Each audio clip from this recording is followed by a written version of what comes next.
Srinivas, Mahabubnagar district. Before safe shop నేను ఒక private employee. నా ఎడ్యుకేషన్ బీఎస్సీ బయోటెక్నాలజీ చేశాను, MSc food technology, MTech biotechnology, MA journalism, MBA marketing, PhD genetic engineering.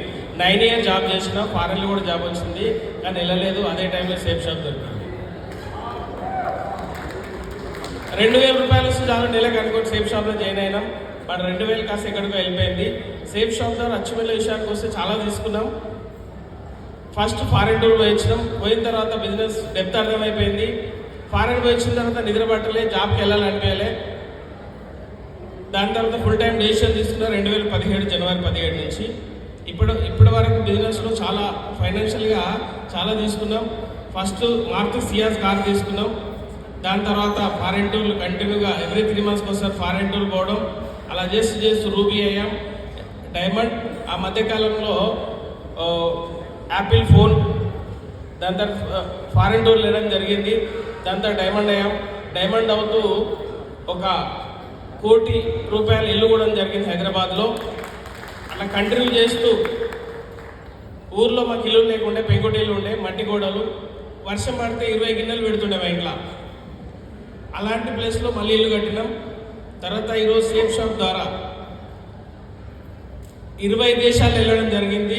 Bangkok 10 సార్లు 10 times 10 times వెళ్ళడం జరిగింది. Paris, Switzerland 2 సార్లు వెళ్ళడం జరిగింది.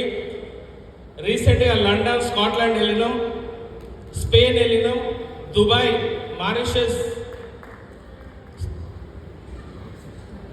గుర్తొస్తలేదు, టర్కీ, ఇస్తాంబుల్,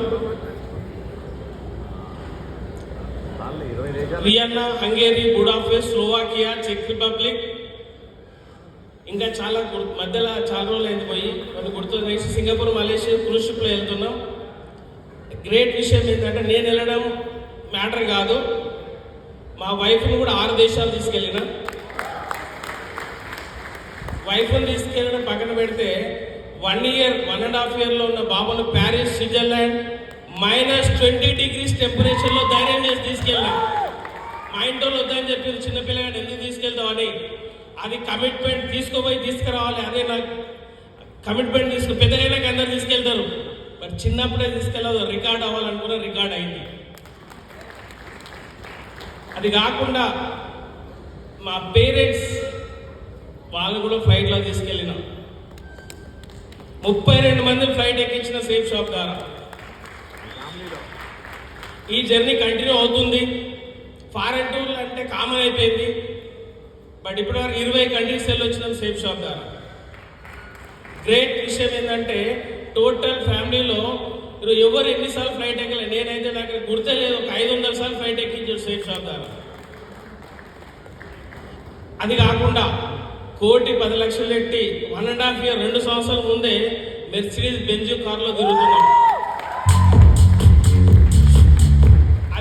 అది దాని మీద మోజు లేదు, ఇప్పుడు అయిపోయింది. నెక్స్ట్ ఏంటి, రోల్స్ రాయస్ కార్ కొనబోతుంది. మా గురిలో మాట చెప్పిండ్రు, జాబ్ చేస్తున్నాడు 8 hours 30 days, జీవితం మొత్తం ఎన్ని గంటలు పని చేస్తున్నాడు, 1,00,000 గంటలు. బట్ ఇది 1,00,000 టీం తయారైంది. రోజు ఒక్క గంట చేసిన రోజు 1,00,000 గంటలు. ఆ ఉద్దేశంతో, ఆ పవర్ ఆఫ్ డూప్లికేషన్ వల్ల 2030లో ప్రైవేట్ జెట్ కొనబోతున్నాం. ప్రైవేట్ జెట్ ఇంత ఎట్లా చేస్తుంది, గాలి మాటలు ఏం కాదు. Power of duplication. ఆ పవర్ దృష్టిలో పెట్టుకునే మాట్లాడుతున్నా, కాన్షియస్లోనే మాట్లాడుతున్నా, మోటివేషన్ కోసం కాదు. 1,00,000 టీం రోజు 1 గంట పనిచేసిన, రోజు 2 గంటలు పనిచేస్తే ఈ రోజు 1,00,000, రేపు 1,00,000 ఉంటుందా? 2 లక్షలు అవుతుంది, 3 లక్షలు అవుతుంది, 10 లక్షలు అవుతుంది, 1 కోటి అవుతుంది. ఇండియా మొత్తం జాయినింగ్ అవుతారు. థ్యాంక్ యూ మావూర్జీ. ఇంకా చాలా ఉంది, బట్ ఇది జర్నీ ఇప్పుడిప్పుడే స్టార్ట్ అయింది. సేఫ్ షాప్ జర్నీ ఇంకా చాలా ఉన్నాయి చేయాల్సింది. థ్యాంక్ యూ సో మచ్ మావూర్జీ. Thank you.